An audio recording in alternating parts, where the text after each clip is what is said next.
The reading is going to be starting and presentation is going to be starting about 3 or 4 minutes. Those of you that are waiting, Nick will be signing books and selling books after the event as well. So you might want to come in and grab a seat and then wait until after Nick is done with his presentation, and then you can have your personal encounter with the gold medalist. So.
So we're going to get started. If you guys, everybody wants to grab a seat.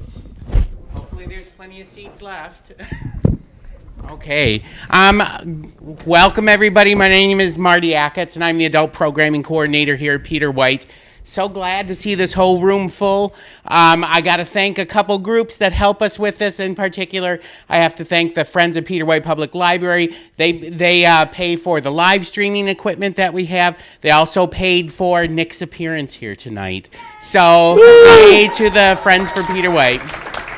I'm really excited. I've been excited about this event since I met Nick at TV6 and wore his gold medal. You know, and I show that to people. It's like, look. Anyway, so I'm just going to make you aware of a few things that are coming up this week and next week here at the library. I won't spend a lot of time doing this because I know who you want to hear and see. On Friday, we have a film. It's a part of our Global Cinema series, and it's called An Angel at My Table. It starts at 11 a.m. right here in the community room. Free popcorn. Thank you, Friends of Peter White Public Library. And that's going to run from 11 till about 2:30 in the afternoon. It's a little bit longer. It's a great film. And then at 3 p.m. upstairs in the Shiras room, we have a UP notable author, Rob Sadler, coming, and he's going to be talking about, he's a retired police lieutenant. He's going to be talking about a cold case murder from Mackinac Island, which I didn't even know they had murders on Mackinac Island, so that's a little frightening. But anyway, he's going to be here at 3 p.m. on Friday. It's a really fascinating book, and I think you'll really love Rob. He's a great guy. And then next week, Friday, what are you waving at me for? Oh, okay. And then I'm losing control. I've lost control already.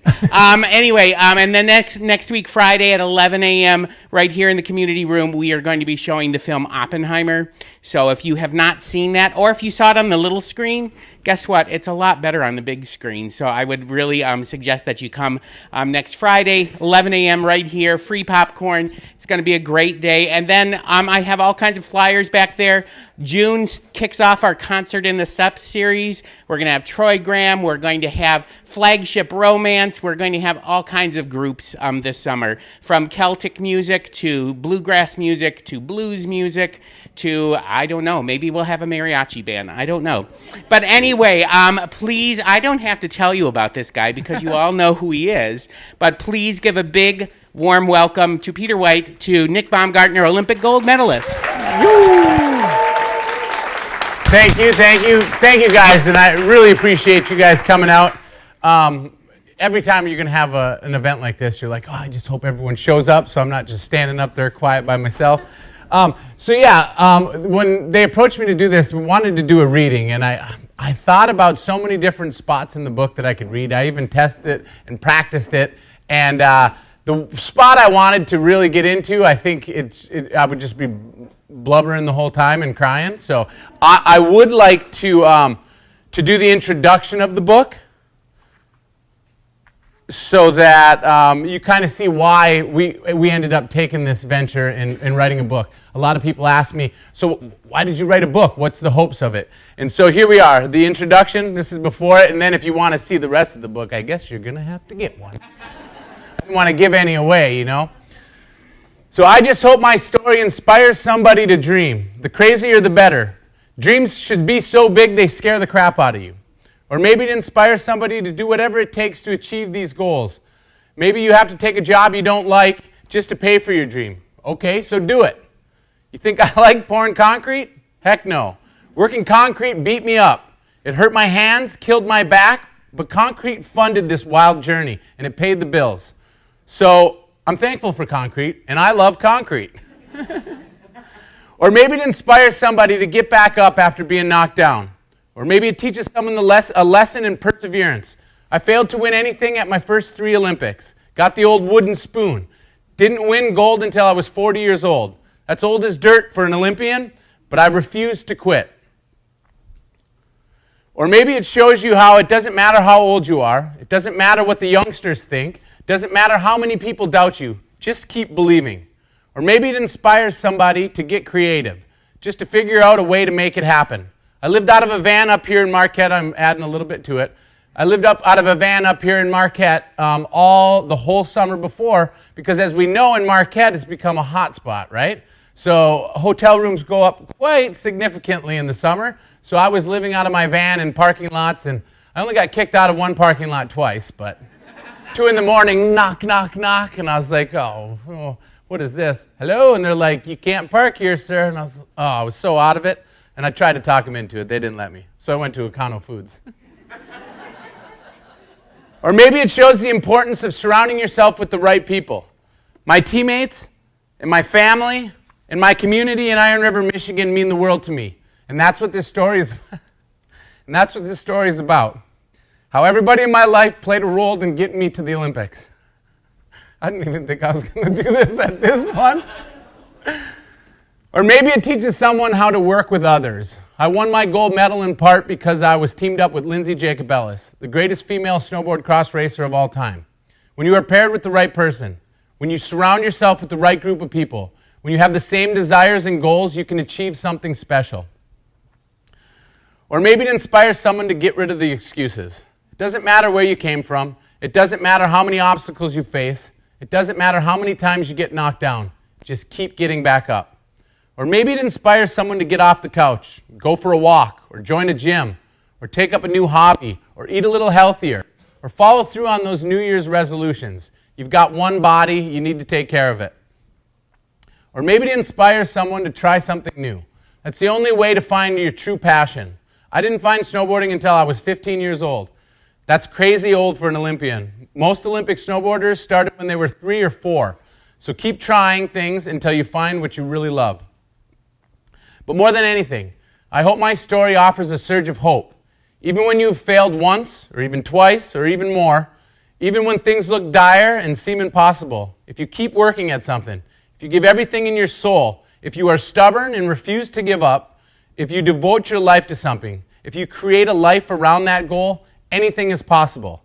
And I've got a gold medal in my pocket to prove it, but actually I forgot it in my truck, so it's back there on the table by my son.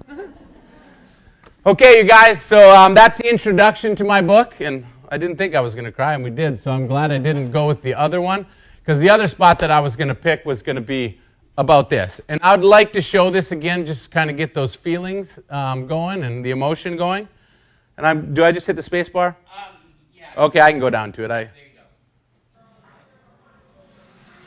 Is Nick Baumgartner running out of real estate, circling the drain as we come down? Baumgartner. I'm going to start over here. So what happened is I was leading into this. This is the second to last corner in the race. And I ended up making a mistake about 2 turns earlier in a straightaway. I made too big of a move. And actually, it's the same move that everyone saw me pass somebody. When I passed for the lead in the gold medal round 2 days later, it's the same thing. And I'm telling you, the only reason that I did it so perfect on the day we won the gold medal is because I made that mistake here. So it is important to make mistakes as we go. I wish it didn't happen here at this time. But, and then you'll see these guys go by me. My mistake was done. Circling the drain as we come down. Baumgartner will not make it through, but Jake Benner is the lone American making it It was a through tough to the next moment. round. I feel a little heartbroken for Nick. I put so much time and effort, and then one little mistake and it's gone. I'm 40 years old, I mean, I'm running out of chances, and I ain't stopping on this. I gotta do something better to end with. Oh, man. He failed to make the big final in men's snowboard cross the other day. Perhaps today he will have some redemption.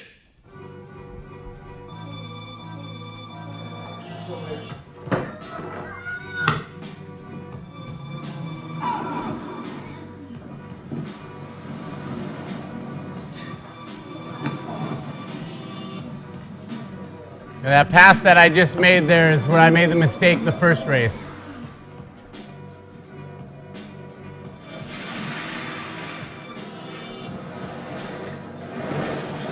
They kind of cheated on this. This is not the final. This is the final from the heat before, so it looks like I took second.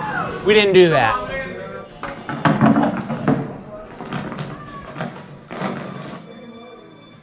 Get in that track! Let's go! Let's go! Get her! Come on, Lynn! Yes!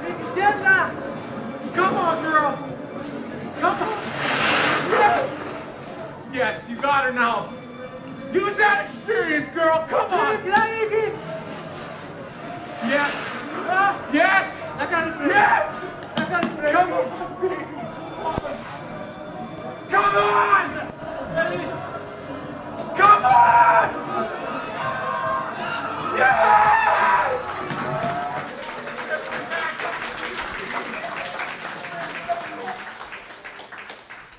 This always happens. Everyone starts cheering, and I love it. Thank you, but you missed a very important part. So this time, we know what happened. Everyone back home in the UP. Bring something home. Very cool. Whew. Yeah, every time I watch it, we play this before I go and speak in front of the schools, which is always tricky because it usually, I can at least get through it a little bit now, but when it first happened, we'd play that, I'd start crying, and then here's the microphone. Oh, all right, here we go. So, yeah, I want to fast forward way back, and part of the stuff, like when I speak at these schools, I go back for this important part. We're going to rewind to my freshman year of high school.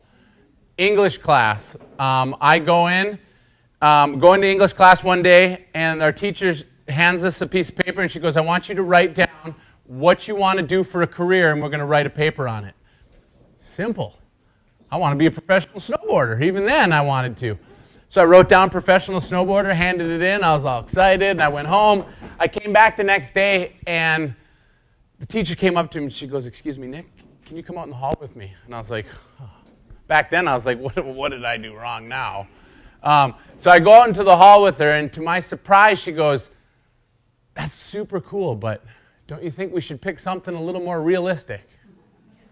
And I was very surprised, and by no means did she mean anything bad by it. She had no bad intentions. Still one of my favorite teachers I ever had.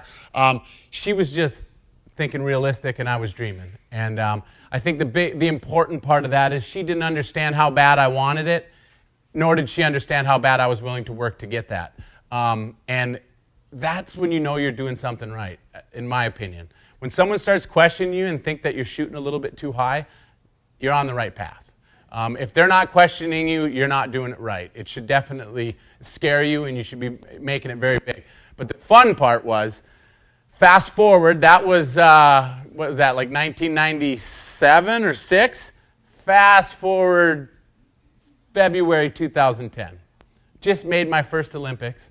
And my high school football coach is now the principal at the school, and he goes, we're going to put on a huge pep assembly. Everyone's going to be there. We're going to get the public. All the kids are going to be. We're going to bus them up from the other schools. And I was like, awesome. And we get in there, and I walk in, and it's just mind-blowing. The kids are yelling, USA. And I don't know if you've heard kids in a gym yell USA. And I look around, and over here they got all the public standing against the wall, and I look over here, and there's all the teachers. And I couldn't help with this grin on my face. Excuse me, can I talk to you in the hallway? And we joke about it all the time now, and again, still one of my favorite teachers, but yeah, it worked out very good in my favor, and I have a couple stories of people doubting me and telling me that I shouldn't be trying to do that. I should aim a little bit more realistic, and I love having those little shots for them afterwards. But so I was able to go to my first Olympics in 2010, and let me tell you, it completely changed me as a human being. People ask me all the time, what's it like walking out into opening ceremonies? I don't know the words that can quite put it, but you see that guy that was crying a little bit ago? Now I watch anything. Like I'll go to a little kid's, like when I used to go watch Landon play basketball in like 3rd grade, one of the kids would make a basket, and everyone's like, yeah, it's awesome, and I'm crying, bawling my eyes out. If there's a movie, I can't hold it in. But it was just such an honor and so proud to not only represent the United States of America, but to represent all the Yoopers here, all my friends and my family back home. What a cool thing. And one thing that I've learned from meeting other athletes is once you meet someone, like if I meet someone that plays for an NFL team, when I watch that game, it completely changes it for me. And to be able to do that for everyone back here, to get them a little bit closer, whether you know me or you know someone that knows me, whatever your tie is to me, it completely changes your experience and makes it like you got some skin in the game. And being able to provide that and to bring so many people along with me on this journey has been absolutely amazing.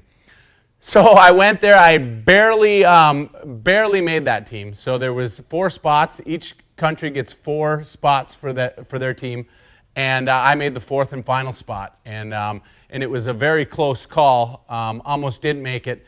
But then I went there, and I was so excited. I was one of the hopefuls for a medal, and I showed up, and I like to think I was bigger than the pressure, and no way, this isn't going to bother me. I went in there with all this confidence, and then I saw what the Olympics was, and I was blown away. And I went up there, and it didn't go so well. I ended up not doing the best. We had some weather issues. Actually, all the snow, it was 70 degrees in Vancouver during the Winter Olympics, which was fine if you were competing like the skiers were on Whistler up in the mountains, which I don't even know what their elevation is, but they probably started about 9,000 feet. We were competing at a place called Cypress, which was just outside of the city at 5,000 vertical feet. They did not have any snow. They flew all their snow in from Mount Baker, Washington via helicopter. So it wasn't the greatest conditions to ride in, but then again, every one of us, it's an outdoor sport, we all had to deal with the same things. So you can't use that as an excuse, right? So I went out there and I was making a pass for the lead in my first round. Actually, I was going to pass my now head coach. And I went for the pass, and I got outside of the track. There was a track about this wide where the snow was still consistent and hard. Everything else was like sugar. And I kind of bogged down when I went around them and couldn't clear the next jump. Ended up falling, face in the snow, butt straight in the air like an ostrich, just buried his head. And sure, if they didn't get a perfect picture of that. And then someone sends me a copy from Las Vegas, the Las Vegas paper on the front cover. Face down, butt up, but it said even the best fall sometimes, so still felt pretty cool. So I went back and I was like, all right, I got a feel for it, right? So I'm going to learn what I can from this, from the mistakes that I made, from everything, from the whole experience, and I'm going to take that to Sochi in 4 years, and I'm going to go out there and I'm really going to prove something. And I'm going to show everyone back home what this is all about and what I'm trying to do. So Sochi, I went out there and again, same thing. I made a mistake in that first round and I was done. And this is an important part that I share with kids because the kids nowadays are growing up with something that I didn't grow up with, and that's social media. And as great as it can be to stay in touch and stay connected with people, it is very difficult for people. I think, and that's a big thing why we have all this mental health problems is because of social media. People only broadcast the good stuff, not the bad stuff, and I think that's not very good. But I found out how bad it can get. When I made a mistake, the internet went crazy, telling me how bad I was and what a waste of time. Why would the U.S. bring this guy? And they tore into me. But it was a great lesson to learn because one of my teammates that was in the half pipe, he made a comment when Shaun White didn't win because of the conditions. He made a comment, he says, because Shaun had won everything for like 10 years.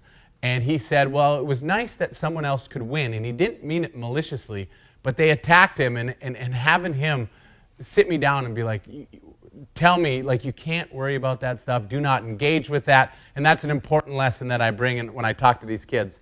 And I kind of jumped over a big thing. So what started my whole journey and my dream was not to go to the Olympics because snowboarding, my sport wasn't in the Olympics when I started this journey in 2000. I'd say I started it as soon as I left college. I was kindly asked to leave because I wasn't mature enough for college and I wasn't doing the things that I was supposed to be doing. And that's when I took off after this dream. And my dream was to go to the X Games and win the X Games. I'm sure you guys have seen the X Games on TV. I would watch the X Games and I'd watch these amazing athletes from all over the world come together and try to beat each other on these snowboards. It was a new sport, snowboarding, so it was super cool.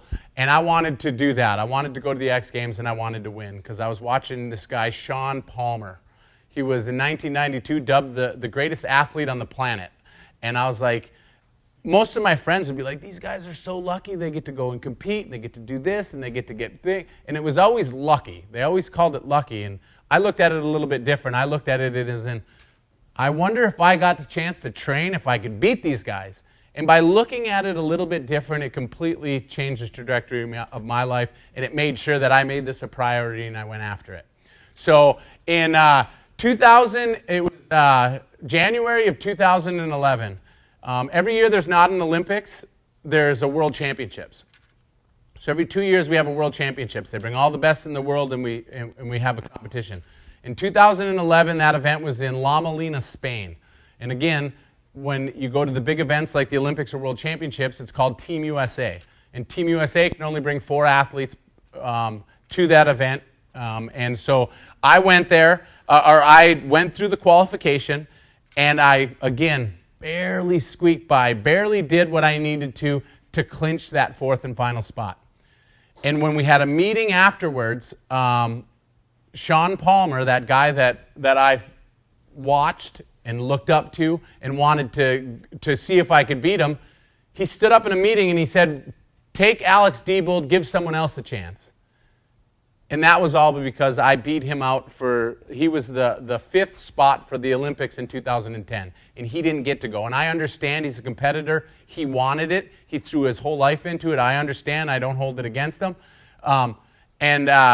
The next day, our coaches came and let me know that they were going to listen to Sean Palmer, and they were going to give Alex Diebold a chance. I was a young kid. I could have very easily lost my mind and flipped out, but I needed to understand, I needed to step back for a second and see, how are you going to handle this? I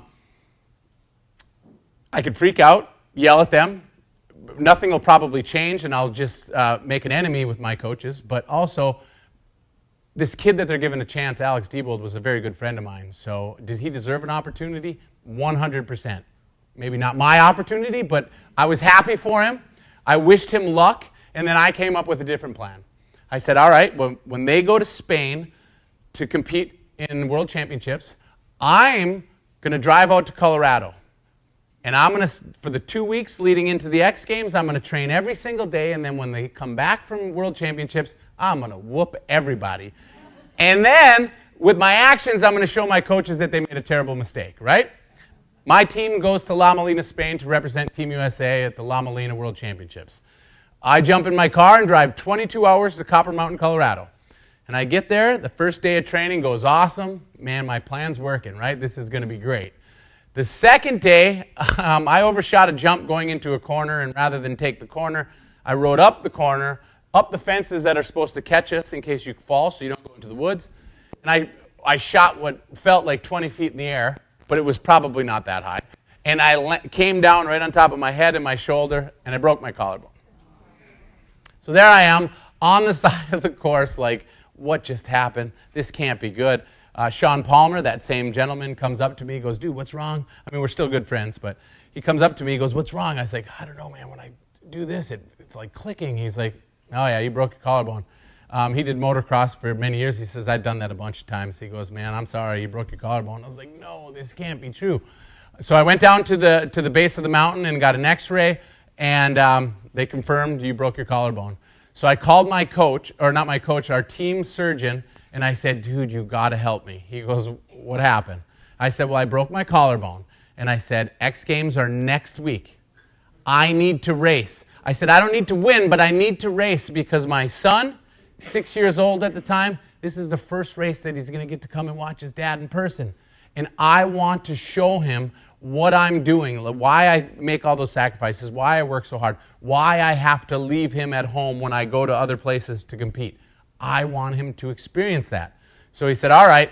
He said, send me a picture of your x-ray. It's funny. He goes, can you get a picture of it? I said, yeah. I ran out to the car, and we were at a restaurant. It was dark, and I held it up to the kitchen window. Sent it to my doctor, and he said, be in my office at 10:30 tomorrow morning, or 10 or 10:30 in the morning. And I said, absolutely, I'll be there.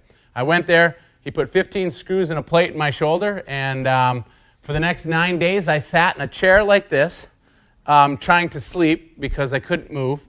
All my friends coming in because there was a big snowstorm that week, and they're coming in. Oh my God, there's snow all over their hats, their helmets. They're like, "That is the shit." I was like, "Oh, you guys, just be quiet, man."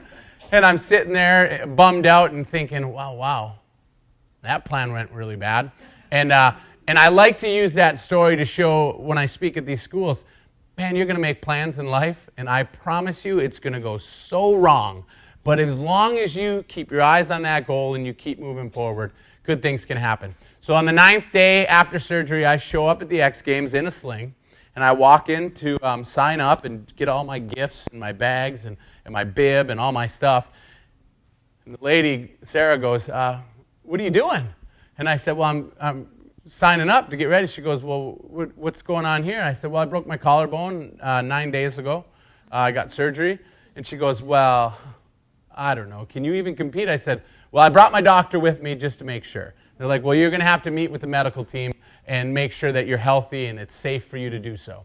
So that's why I brought my doctor with me. We went over and we met with them, and he's explaining what they do, what they did, and then one of the guys goes, "Can you do a push-up?" I was like, "Of course I can do a push-up." Had no idea if I could. I hadn't had it out of the sling yet. So I take the sling off, and I jump down, and I do 2 push-ups or something, and I was like, "Oh, yeah, no problem."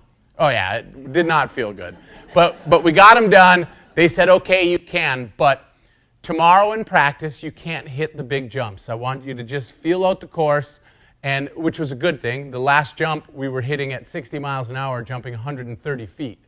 And I don't know about on skis, you can jump like this, like ski jumping, how it started up here. You can jump like this and keep yourself straight. When you go sideways, it doesn't work that way. There's only one way to stay safe or straight at 60 miles an hour, jumping 130 feet, and that's rolling down the windows.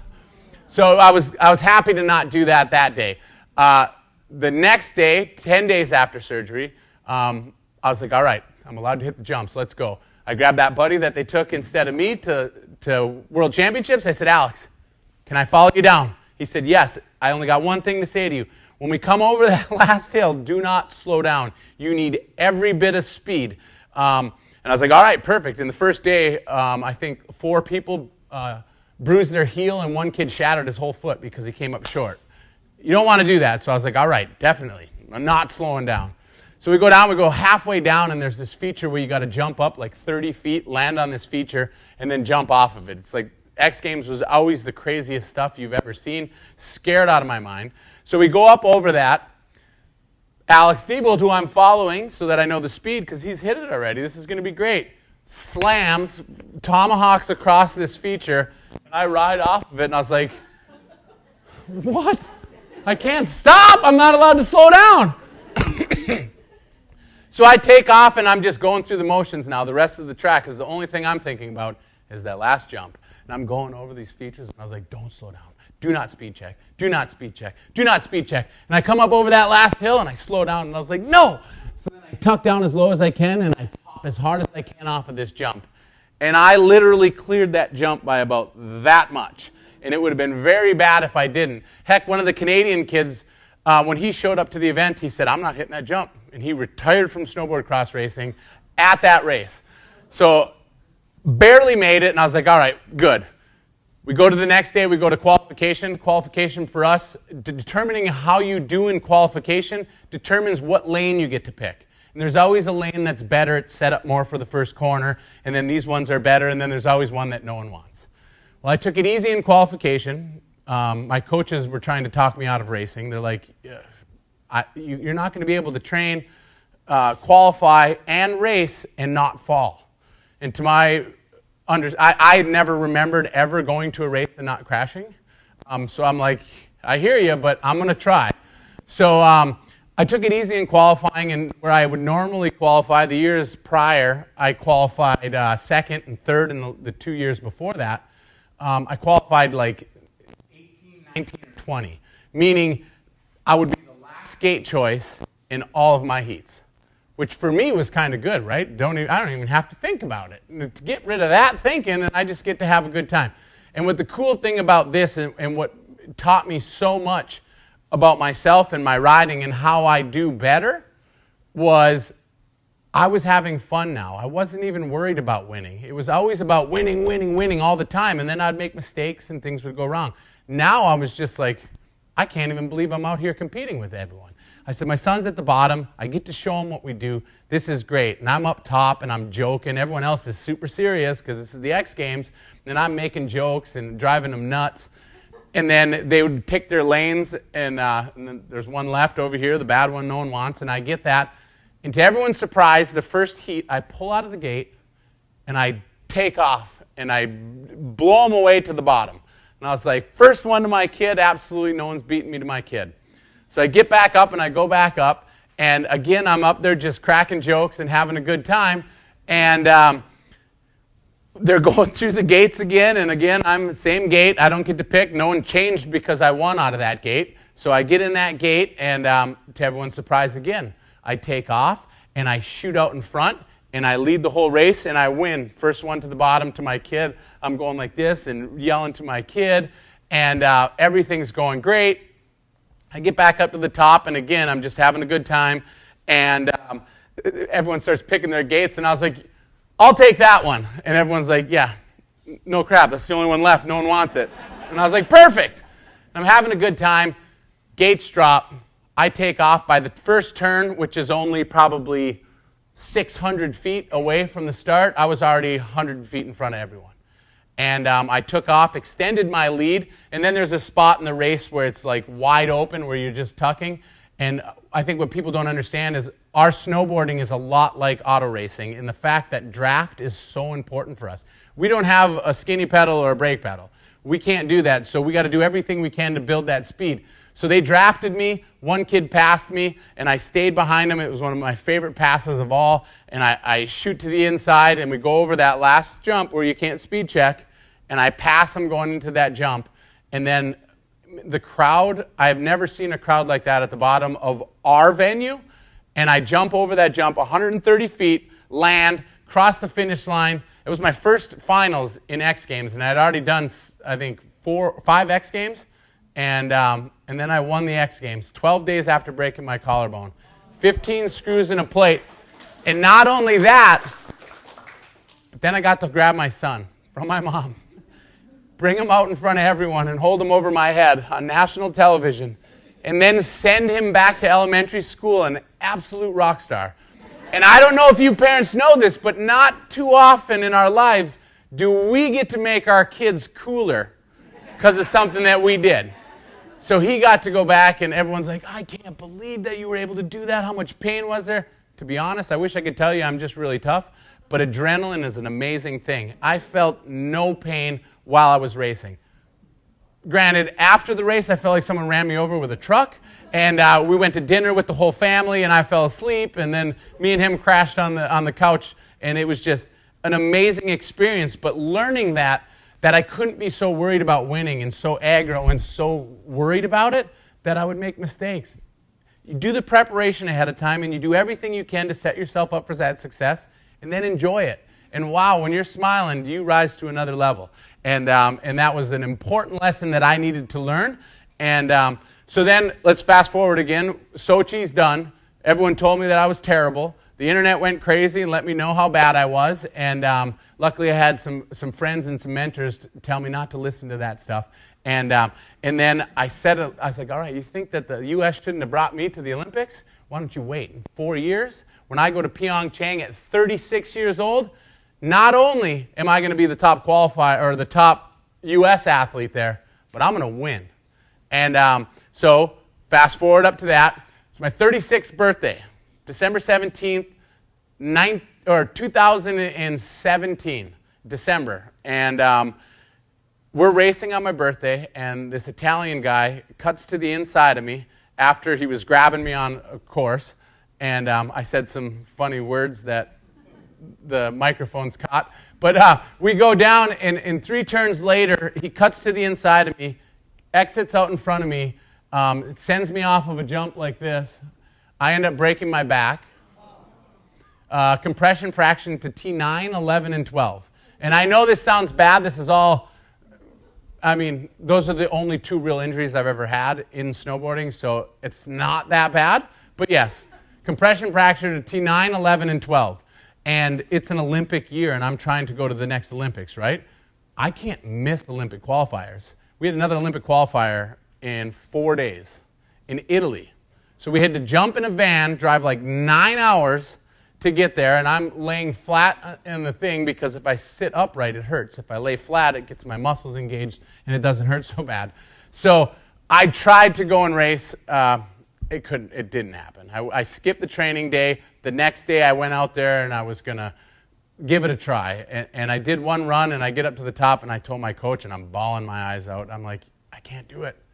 And he's like, yeah, it's okay, Baum, don't worry. And I'm crying. He goes, we don't know what this means. I said, it means I'm missing an Olympic qualifier, coach, and I'm just losing my mind. So I was like, I can't. So they start doing the qualifying one by one. They start sending all the athletes. And when they get to the spot where I'm supposed to go and they skip me and the next guy goes, and I was like, all right, pack up your stuff. I grabbed all my stuff, and I try to snowboard down to the hotel, and I get to the spot where I can go left to the hotel or I can go right and get back on the chairlift.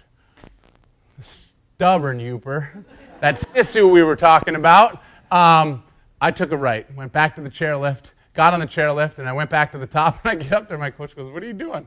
And I said, dude, if they let me, I'm doing it. He said, totally up to you. The doctors already informed me that I couldn't cause any more damage to my back. It was just going to hurt. So I was like, all right, perfect. That's all I need to know. So I get up there, and I asked the organizers, I said, can I go? I already missed my first round. They're like, yeah, go ahead. Thankfully, I didn't qualify. I was off by a half a second to qualify. And it was so for the good. Because we went back, and the next day I'm sitting in the hotel watching the race, and people are crashing, and there's some big hits, and I was like, oh, that would have been bad. So I came home, and I took a 4-week break, and then we went to Erzurum, Turkey for the final Olympic qualifier, and I ended up taking 4th place. Clinched my spot for the Olympic team. Now I'm going to my 3rd Olympics at 36. And remember, this is the one that I'm going to beat everyone, right? And I'm going to show them that they shouldn't have been talking about me on the internet like that.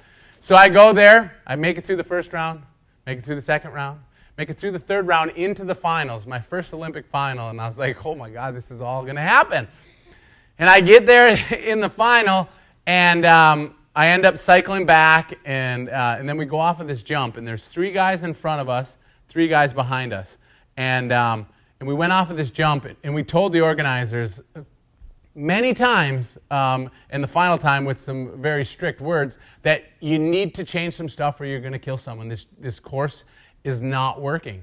And each day, they decided that they knew better than we did, and they didn't change anything. So then the next day, we'd go out there and we'd train, and we'd be overshooting all the jumps by so far. And we informed them again. Finally, the last day, I looked at the builder. I said, if you guys don't do something, you're going to kill someone. They're like, stop, no. And I'm like, I'm serious. You guys aren't riding the course. We are riding it. We're risking our lives. We know better. So we ended up following them off this jump that they didn't change. The 3 people in the back, so we have draft now. So we're now behind, but we're going faster. So we end up overshooting the jump. Like, this is the landing. We land at the back wall. And by land, I mean none of us land. I was like, there's no way I can land this without hurting myself. So as soon as I landed, I just crumbled, absorbed as much shock as I could, hit the ground, stood up, took 4th place. Beat those other 2 guys up, but let me tell you, being the 4th best doctor in the world's probably pretty cool. Being the 4th best lawyer in the world, probably also pretty cool. What do you think? 4th best news guy? Probably pretty good. 4th place at the Olympics? Not so cool. The wooden spoon. 1st, 2nd, and 3rd place completely changes your life. 4th place? See you next time. 36 years old, remember. So then I got so close. I got that taste for it. I was like, I want this. Like, it's there. We can get it. So then I announced to everyone, yep, I'm going to come back. You will see me in Beijing. They're like, at 40 years old? So now what's cool is I got a lot of people. I mean, I have a lot of support up here in the Upper Peninsula for all my Olympics. When I announced that I was going for that 4th Olympics at 40, some of those supporters turned. And they're like, are you there's no way you're going to make the Olympic team at 40. And I'll tell you what, I love all my supporters, and I appreciate them, and this success that I've gotten has a lot to do with that. But those doubters and those critics, I need those too. And I think oftentimes we look at those people and we look at them as our enemy. But I think it's very vital that we have those people to tell us that we can't do something so that we can push ourselves and use that as fire and work harder than everyone. You guys, I would drive from Iron River, and I still do it, to Marquette here, to Advantage Gym, twice a week. Every Monday and Thursday I get up, and I drive up here and I work out and plus it takes me 2.5 hours to get here. It only takes me a half hour to get home, but... So I lose that hour on the way up, so I spend the whole day to get up here, and then I train at the gym at noon. At about 1:15, I'm done training. I eat at the gym. I jump in my van with my dog, and we rip over to the South Trails here in Marquette, and I spend 4 hours on my mountain bike. And I don't do that right either, but brute strength and ignorance, because Monday and Thursday are my leg days. But those are the days I'm staying here and I can ride my bike, so I go straight from leg day to Benson Grade and start riding up that hill. It's not the best way to do it, but it worked out for me. It was the best way and the most efficient way that I could continue to get 4 days a week in the gym up here. So then I would spend the night. I would go to the lake with my dog, cool off, spend the night with these guys and this guy over here, Brad and Dave, just coming up here and then doing that and then getting up early in the morning, as early as they would let me work out early in the morning, go home. Go home and try to get some time at home doing the stuff that I need to do, working, and just being able to do that and putting me to that level, it comes from those doubters. And I'm very fortunate that my career has had the longevity that I could learn from my mistakes, right? Because when you're young, I don't care who you are and you say that you're outworking everyone, because I probably said the same thing. No one's going to outwork me. But guess what? For that Sochi Olympics that everyone said that I was terrible, the weather was crazy for that too. They canceled our event the first day because there was so much fog and rain, and then the next day it was just a disastrous mess. And I was out the first round, and kind of lost track on that one. But yeah, so doing that, where was I going with that one? It was going to be good, I promise you guys. It was going to be awesome. You were all going to go, woo! Yeah, working hard. Yep. But anyways, we'll keep going, and then in a little bit I'm going to go, oh, yes, I remember that lesson. So you guys doing all that hard work and making those sacrifices, and then I go to this Olympics. And to this Olympic season I should start at. The first race of the season's in November, and it is on this course in Beijing, China. And we go out there, and I take third place. Cinched my spot on the Olympic team, first race, which I've never done. I've always been the last one, just squeaking in there trying to get in last minute. And so I cinched my spot, and then we go to the next race in Montafon, Austria. And then I just put another stamp. I'm like, third place, wait. I'm doing the math. And I was like, that first Olympics I got a third place, and I almost didn't get to go because there was 5 other podiums. This year, no one else podiumed. It would have cinched me, but I was terrified. I was like, I'm not going to get in with a third place. I need to do something better. So I went out there in Montafon, Austria, in the second Olympic qualifier, and I take second place. And if the course would have been 10 feet longer, I would have won that. And the guy that I ended up almost beating ends up winning the Olympics in the individual race when I made the mistake. He goes on to win the Olympics in that. And so my season's going so much different than any other one that I had ever done. And I'm 40 years old. You guys, the prime age to be successful in my sport is 28 to 32. I was 28 in Vancouver. I was 32 in Sochi, Russia. My worst 2 performances. And now I have the best season of my career at 40 years old. I didn't see that coming, nor could I have ever scripted that in a million years. And just to have it go that way, I mean, I think it's much better, right? Because I think if I would have done this and I would have won at 28, I'd like to think that my mom she raised me well enough and she would have beat me if I didn't act in a good manner. But because I had to work so hard for it, and because I had to fail so much along the way, I appreciated it so much more. And that's why I go to all these schools and stuff. But I go there, and I make that mistake in the first race. And then when you guys, let's just go back just a little bit.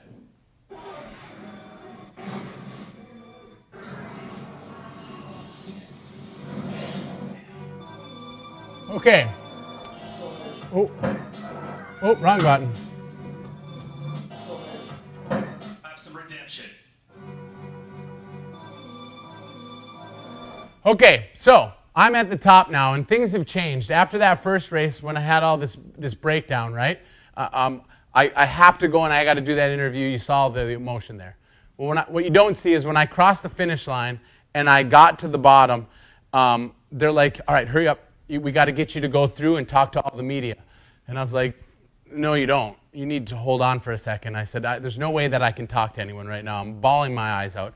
I sit on the ground at the bottom of the outside of the fence so that they can continue the event, and I'm bawling my eyes out for 20 minutes.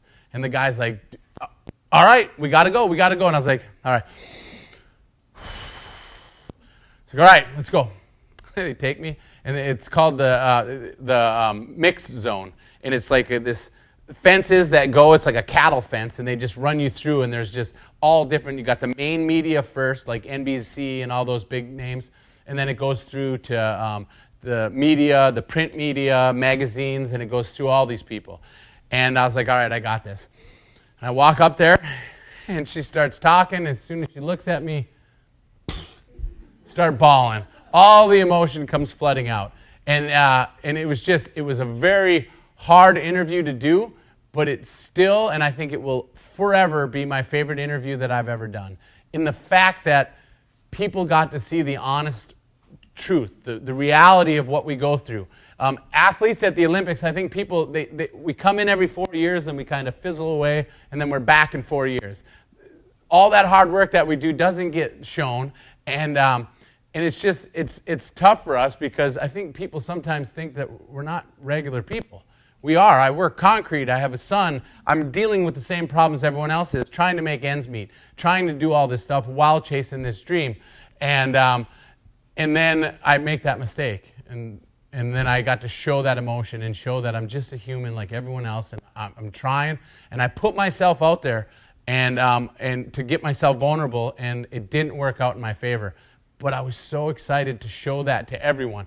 A masculine athlete trying to be the best in the world, not afraid to cry. I mean, the goal wasn't to show the world that I was a crybaby, but I accomplished that.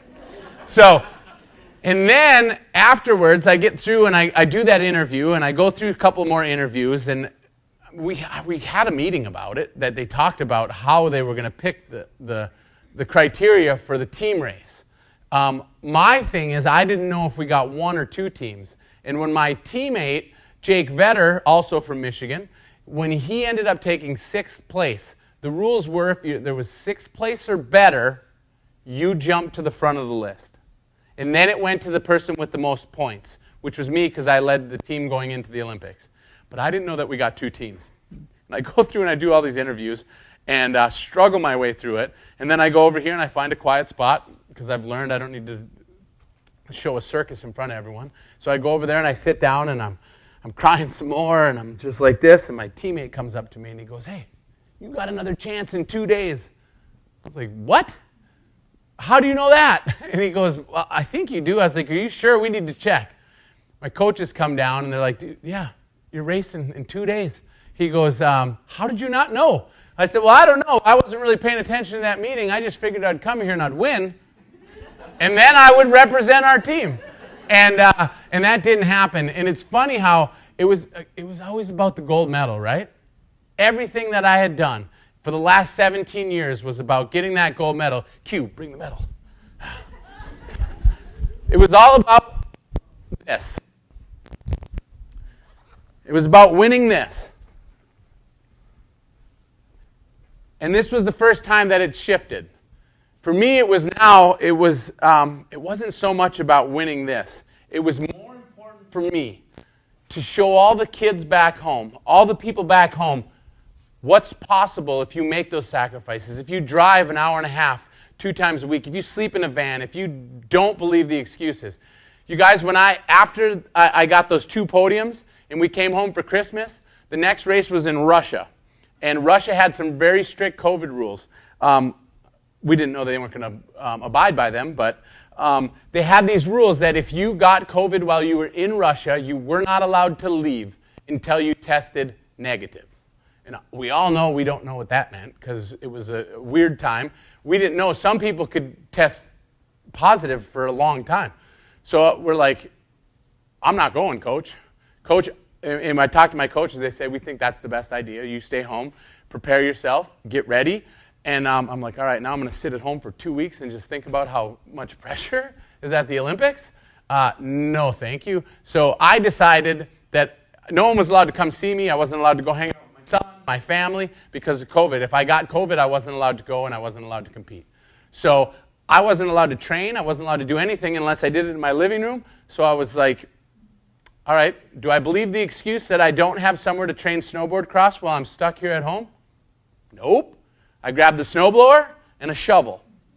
And I snowblowed all the snow from my yard to the perimeter of my yard. For 30 hours I spent shaping. I built a pump track that went around my whole house. My yard is dead flat. Actually, on the home stretch, it's coming uphill.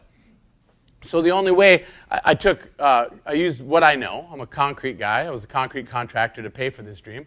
I grabbed some concrete forms, 8-foot concrete forms.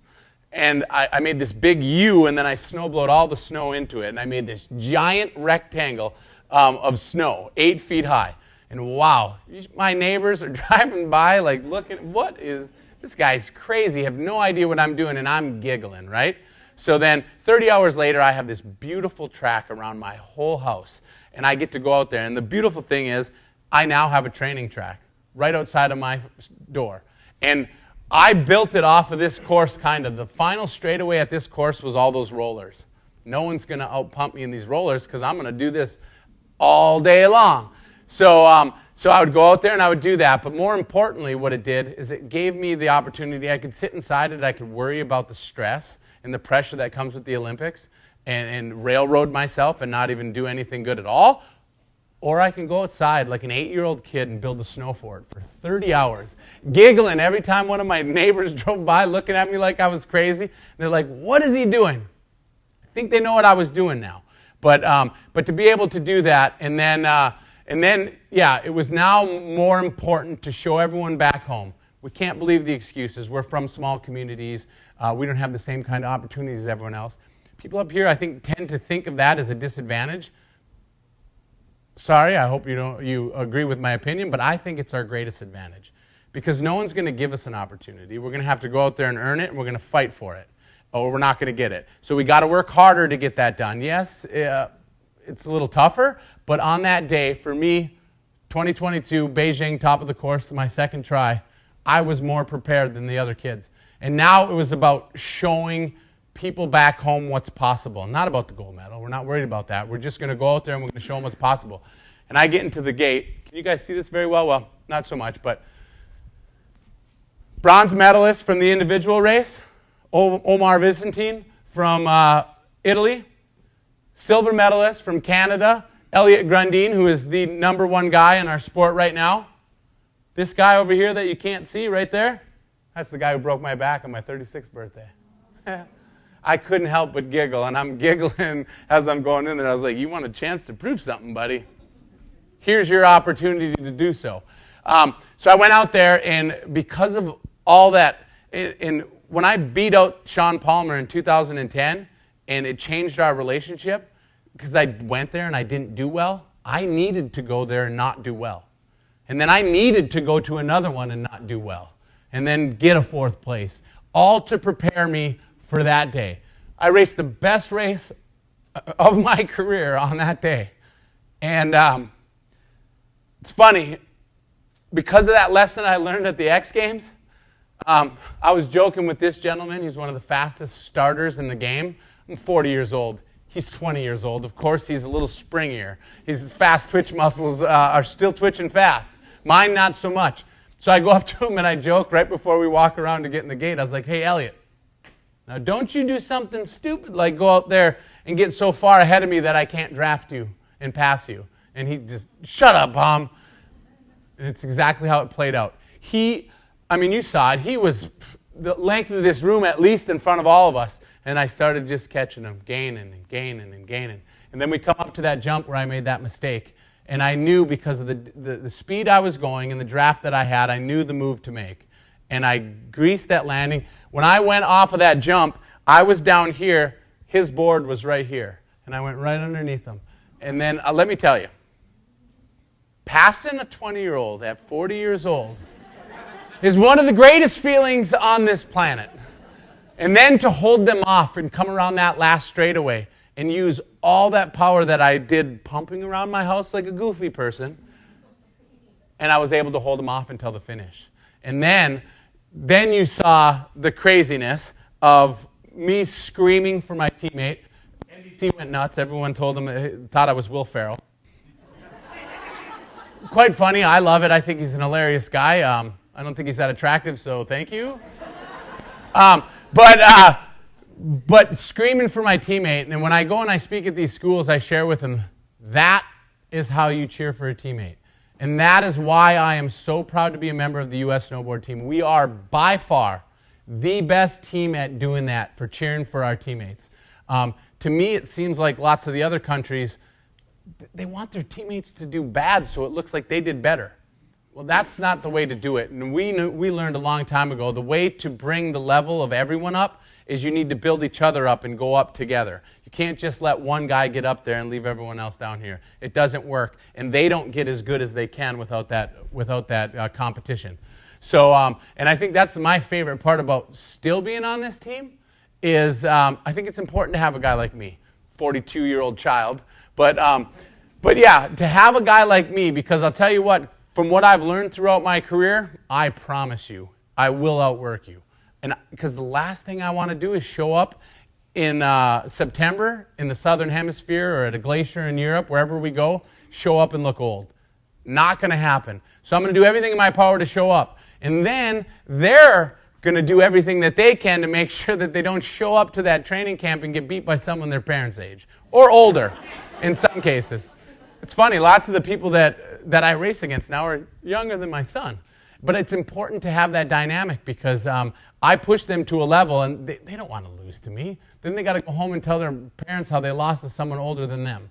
And they do not want to do that. So we work together. But even when I have this race, so say I'm in the back and one of my friends is about to go, I stop what I'm doing and I scream for my teammate and I yell for my teammate. And they do the same. The rest of the teams don't do that. And that's why I think I'm so proud to be a member of this U.S. snowboard team. We're one of the greatest teams, one of the most strongest snowboard teams in the country or in the world for a very long time, and it's because of that. And I don't care what I look like. Yeah, I look like a crazy person, but it's funny how when I came back home, everyone was like, "Man, you were screaming, you look crazy," and I was like, "If we had a camera in your living rooms, I'm sure you guys look just as crazy, if not crazier." So what a wild ride that it's been. And then just to think that the journey, I could have never scripted it like this. I would have never thought that my best season would be at 40. I say that now, but my best season's coming. It's at 44. It's coming. It's coming. So a lot of people, thank you guys. A lot of people ask me when I came back, are you done? And I was like, you know what? Absolutely not. The goal was always this medal, and it was always so much pressure behind it and so much to come with it. We got the medal. There's no pressure anymore, right? Now I can just go and have fun, and we learned what happened when you have fun. You win the X Games 12 days after surgery. So why not go and win another one at 44? And regardless of doing it or not, my goal, like I tell everyone, like I told them when they're like, "You don't think you can make the Olympic team at 40, do you?" And I was like, my goal is not to make the Olympic team. I'm going there to make some noise. If I'm taking one of these spots, I'm going to be ready to win. And that's the same thing that's going to happen with this. And how can you not with the support system? You guys, I came back. I have friends. Most of my friends are from Olympic hotbeds, like Squaw Valley, Rocky Mountains, all over Colorado, Washington, Oregon, all these hotbeds where all these Winter Olympic athletes come from. And then there's me from the Upper Peninsula of Michigan, right? How crazy is that? And then when I go to an Olympics, there's a 70-mile parade to the airport. And when I come home from the Olympics, there is even a bigger parade.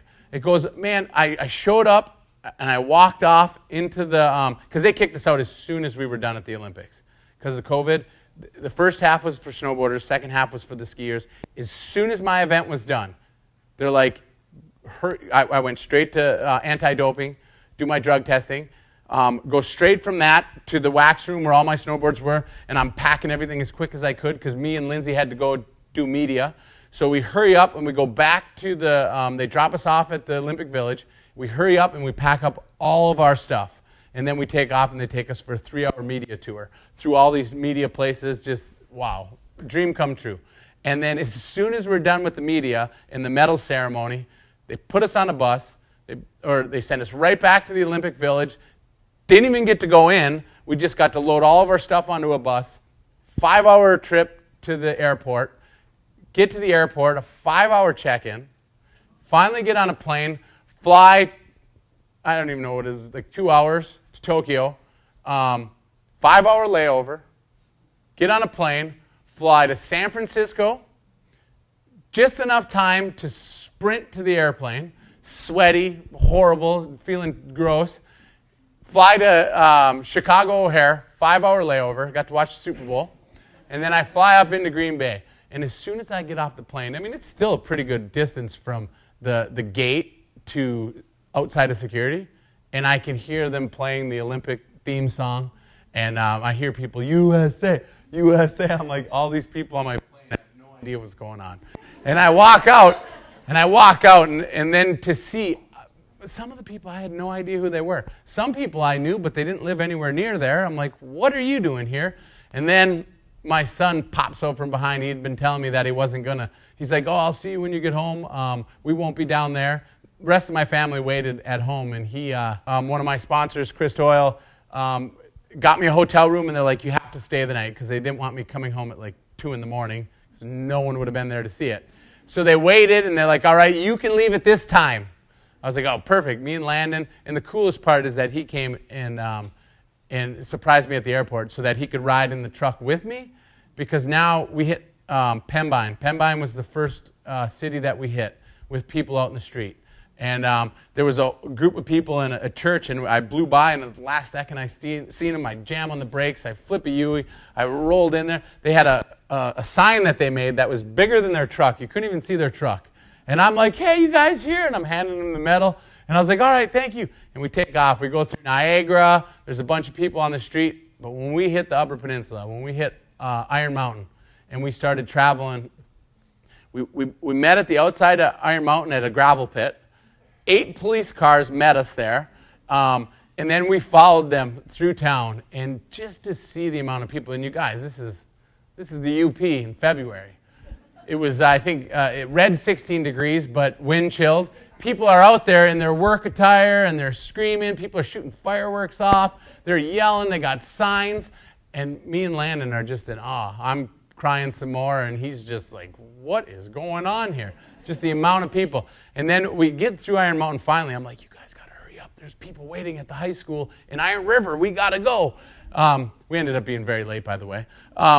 So we go through, and when we hit the end of Iron Mountain, where we cross over, the Menominee River into Wisconsin, and fire departments, they drive us through Florence. People are going crazy in Florence. And then we cross the paint into Iron County. And wow. This parade was every working vehicle for the city, the township. I mean, you're talking dump trucks, you're talking utility vehicles. Every vehicle that had anything to do with our county was in a line. And it went from almost the border all the way until the hill that crests up, and I was blown away. And so we get in the line, they tell us where to go, and we start driving. And when we hit Crystal Falls, man, first thing I see is one of my buddy's kids just sprinting alongside me with an American flag, and people screaming. One guy's like, whoa, stop, stop, stop. And they take a banner and they run it across the whole road. And they're like, all right, drive through it. And I was like, okay. We drove through it, and then we get through Crystal Falls, and then we get into Bates Township, where I'm from. There's a little park and ride right next to our township hall.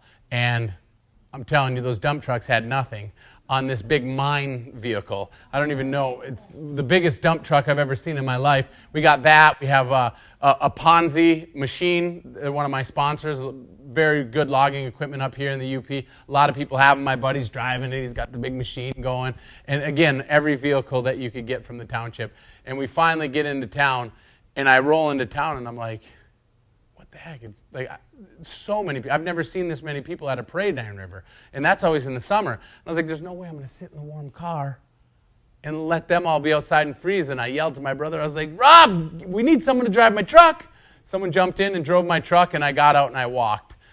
I thought I'd be walking with my son, but they had a school bus for his whole class. So he's like, later, Dad. So it was me and my dog, Oakley. She passed away a year and a half ago, so it was just so cool to be able to walk through, and we walk right by the veterinary clinic, and they're all so proud to see her. And every time I see someone that had just a little bit more to do with my journey, whether it be someone that coached me in T-balling, and I'm hugging them, and no gloves on, I'm holding a 3.5-pound medal that's freezing cold, and I'm crying, my tears are freezing. And we walked through there, and it was one of the most amazing things I've ever seen. I look at my brother, and he looks at me, and he's like, this is the craziest thing I've ever seen. And I was like, yeah, I don't know, man. And then we get up, and we go up Stambo Hill, and we walk to the school. And I was like blown away. And then we walk in there to people that had been sitting there for quite a long time, waiting for us to come. And just an amazing experience. And what's so much cool, like, other Olympians don't get this. It's great if you go to the Olympics and you win. It's super cool. If you're from Colorado, if you're from wherever you're from. But if you do it and you're from the Upper Peninsula, and you're from a small community like Iron River, wow. It is unbelievable, and none of them got to, even for my first Olympics, when I left the pep assembly, and they threw a parade for me, and then we went. I was like, what did you guys do when you guys were home before the Olympics? They're like, sat around, rested, did a couple workouts. I was like, whoa. Dude, we had parades, parties, fundraisers, everything you can think of. And just to be able to have that and to share that with my community is unbelievable. And it's going to probably go into a long answer. But so if we could do some questions, that's my favorite part, is asking you guys. I could talk forever and tell you stories, but I want to talk about the things that you guys want to know about, my experiences and what I've gotten to do. And let's go, MC. There we go. If anybody has any questions, you can come up and ask the question. We're in a pretty small room, too. If you guys want to say it, and then I can repeat it for you, too. You don't have to come up here. I don't want you to feel obligated to, so. And if you don't answer questions, I just got to sit up here and look silly, so we don't want that. How many medals do I have? I only have one Olympic medal. I've won a lot of accolades throughout the years. I won that X Games, which was very important to me. I have a World Championship medal from 2017, which was super special to me. And I've had some good runs, but only one Olympic medal. I would have thought, and my goal at the last one was like, listen, this is the first time we get an opportunity to do 2 events. Normally we only get 1 shot and see it in 4 years. We got 2 chances this time. I was like, I'm bringing 2 of them home. Didn't work out, but I'm sure glad because, and I've talked about that with a lot of people. A lot of people's stories, they can have incredible stories, but it's missing one part. It's missing that part, the part where you get that, where you get to achieve that goal. But one thing that I've learned is if you go out there and you do everything in your power to achieve that goal, you cut no corners, and you outwork everybody, and you do everything, and then you fall short, it's fine. You can live with that. But it's when you cut corners and you don't do everything in your power to achieve that goal, and then you fall short, that'll haunt you for the rest of your life. So I think going out there, as long as you work hard and you do everything that you can, it doesn't matter what the outcome is. You gave it everything you had, and there's no shame in that. I'm very fortunate that we did get that. I needed some help with that, so I had to team up with the greatest female snowboard cross racer of all time to get it. But it almost makes it more special, right? Because doing it for myself is great, but when you do it with a team or a teammate, it changes the whole dynamic of it all. So now she's relying on me, I'm relying on her, we work together, and I think it just made it more special. But I'm still going to try to get that individual medal, I promise you that. Were you close to her before this happened, or did you bond as it happened? Yeah, so was I close with my teammate? A lot of people have asked me this, like, how did they team you up? Like, I was on the team for 17 years at the time, so I knew her for 17 years. She was on the team for 20 years. We traveled together a lot. And it's funny, when we ended up winning, the UP was like, this is the greatest love story of all. They're going to win the medal, and then they're going to get married, and everything's going to be great, but we're like siblings. I love her to death. She's one of my closest friends, but some days I just want to... And she wants to do the same to me. Like when I ran up and I hugged her afterwards, I'm hugging, I was like, yes! And she's like, Baum, stop. She couldn't breathe. She just got done racing her heart out. And I'm squeezing her like this, and oh yeah. She's like, stop. You give me a break. But to do that with her was, man, it was so special. We've known each other. We've gotten to know each other. We've inspired and pushed each other. When she had her knee surgery, she had to miss a whole season back in 2012. She missed that whole season. And I was the first one to go to our training camp in Mount Hood, so I was the first one to ride with her when she came off of that surgery. And I got to, like you could see, she was terrified to do anything. And I'm like, all right, see, you're doing it, you're making turns. And being able to help her through that situation, and we both have stories like that with each other for a very long time. So, and it's funny, as soon as I knew that I was getting a spot in the team race, I knew 100% who they were teaming me with. And because what we do is there's no like criteria of how they pick the team. It's whoever the coaches think is the best opportunity to win. We're not trying to take second, third, fourth, fifth. We're trying to win when we go there. So and immediately, just because of our experience and our racecraft, plus the conditions completely changed from 2 days earlier. We got fresh snow in there, which changes the speed. It changes a lot of things. And I knew they would put the two with the most experience together. And seems like it was the right choice. Yeah. You talked about how getting fourth place versus getting a medal changes your life. So, like, how has your life changed? Like, are you still living in a van, or? Okay, so no, but I promise you, it's at the garage. I had to upgrade. I went from a 1999 Ford piece of crap van to a 2003 piece of crap Ford van. So it's in the shop getting worked on, and I will continue to drive up here with it and sleep in it Mondays and Thursday if necessary. So I'm set up for that goal, but things have completely changed. I have now I have people looking to give me endorsements. It's always been a very hard struggle. To be honest, probably for most of my career, I lived off of about $20,000 through my sport that I would bring in, and when you're a single dad and you're raising a kid, $20,000 doesn't go a real long ways these days. You got all your bills and stuff, so it's very difficult. But now I have companies that want to, and it's like now, like that wasn't the reason why I decided to make another run at another Olympics. But now I'm like, I'm finally making money doing this sport. I can't quit. There's no way I can quit. I got to keep doing this. So yeah, I don't know. I might be here for a long time. When a country gets, chosen to hold the Olympics, it's like they have to build a whole. Yeah. How does? I mean, it's probably a long story how that all works, but like, what do you eat? Where do you sleep?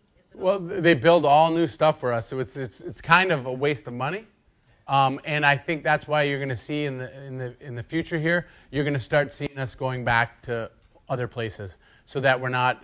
We got to think about the environment. We got to think about a lot of things. And I think in the Sochi Olympics, they spent $42 billion in infrastructure to do that, if I'm remembering correctly. And yeah, it was way over what they budgeted.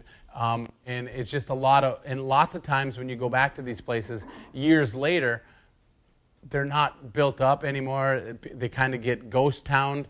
I recently heard the one in Sochi that they spent the most money on ever. It is being used, and they're actually continuing to build it, which is cool because I would hate to see. I mean, the waste that can come with it is quite bad, but yeah, you're going to see a lot more. I think you're going to see Salt Lake. I think in 2034. So I'll be 52. You'll see me there. See that math?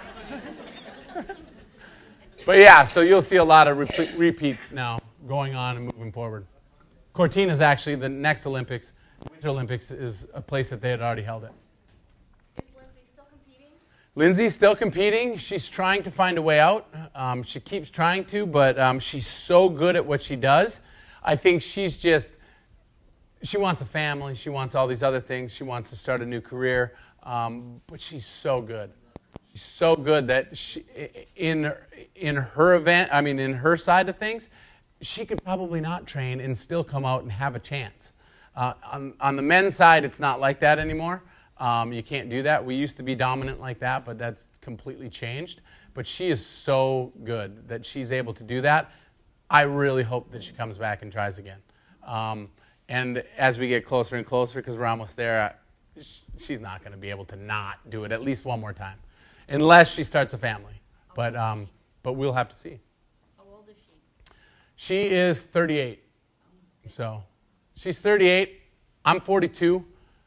The next closest to me in age on the tour is 34. The next closest to my age on my team is 30. And after 30, it's 25, 22, 18, 17, 16. Yeah, it's quite crazy, right? To think, yeah. Oh, you want to come up? Yeah. Brave. Yeah, she is. Can you talk right here? Go ahead. Just ask me your question. We got this. What's your favorite thing about snowboarding? What's my favorite thing about snowboarding? For me, thank you very much. That's a great question. My favorite part about snowboarding is it allows me, and if you guys don't have a hobby like this, that when you get to the bottom, you're giggling like a little child, you need to find one. Because I'll tell you what, when life gets tough and life gets hard, I can get on my snowboard and I can just, when I'm not competing and I'm just riding and having fun, it just shuts everything down, quiets everything, and it just gives me that opportunity to have some fun and enjoy myself, all while being active and continuing to move and to work on my health. But yeah, my favorite part about snowboarding is just getting out there and hanging out with my friends. I think snowboarding is cool in the fact that not all kids are made for traditional sports. They're not all going to be baseball players, football players, basketball players, all these traditional sports. Snowboarding gives this unique ability to open it up to other people, to come out here and to express yourself, to use your style, because it's all about style and how you do things, and use that style and go out there and enjoy it and express yourself in a positive way. And that's my favorite part about snowboarding. Snowboarding was for those outcasts, for those troublemakers, the bad kids. Sports. This gives them the opportunity to get into a sport. And sport is, I learned a lot in the classroom, but what I learned in sports was so crucial. It teaches you how to set goals, how to fight through that adversity, how to lose, how to win and do it correctly. Like not go out there and just, you got to have the ups and downs, and sport is one of the best ways to do that. And that's why snowboarding, I think, is so important for so many crazy things that most people are like, you shouldn't be doing that, especially at your age. Yeah. All right. You know, I want to give Nick some time to sign books and take some pictures. But I have to say, I've read the book, and I think my hero in the book is your mom. Yeah. I mean, honestly. Hey. Your mom. You know, all your Yeah. brothers and you. There was four of me. My dad worked on the road, and she had to do it all by herself. And not only did she do that, we adopted my sister when I was 3 and when she was 2. And at all times, there was at least 3 foster kids in our house. And our house wasn't very big. 3-bedroom, 1.5 bath. How we made it work, I don't know. My parents went into the basement and built a room down there because there was no egress. Yeah, it's crazy. There's some good stories in there. I think you guys are going to love the book. And just like I said at the beginning, I hope it just shows people what's possible. And if you go out there and you take a chance, and you take a chance on yourself, and hopefully with me, the cool part is, I did it at 40, so it's not just for kids, it's for everyone, right? We're never too old to set new goals. Yes, maybe our dreams change and things change a little bit, but we're never too old to set goals and to go out there and try to better ourselves. So go out there and chase those dreams, everyone. Let's go. Thank you very much. All right. Nick will be at the back table signing books, posing for pictures. I don't know. He might let you wear his medal. I don't know. Absolutely. So you guys please. you have to at least feel it, because when I wear this, I get crap all the time. People are like, what, do you got your medal in your pocket, cool guy? And I'm like, when you hand this to a kid or to anyone and you watch them just, their eyes open up and all the possibilities, that you can just see it. They're like, I can take on the world. If you feel that once, you're going to keep that medal in your pocket, I promise you. Lindsay stays at home. She took it out one time. She took her medals out. We went to the White House to meet the president. And when we went to the White House, they put it onto the conveyor belt to go through security. And no one grabbed it on the other side. And it hit the ground and took a whole chunk out of it. Quit crying about it. You got 2 of them. And that one's got character now. That's what I told her. But yeah, it's cool. Yeah, it's got a story. Who did that? Well, the president did. All right, here we go. How long did I overtalk? I'm sure I did. I'm sure, but. Oh yeah, we're supposed to go until 8. Yeah. Hi, how are you? All right. Yeah. Dr. Pomack, we know you. Oh, all right. All right. Yep. We had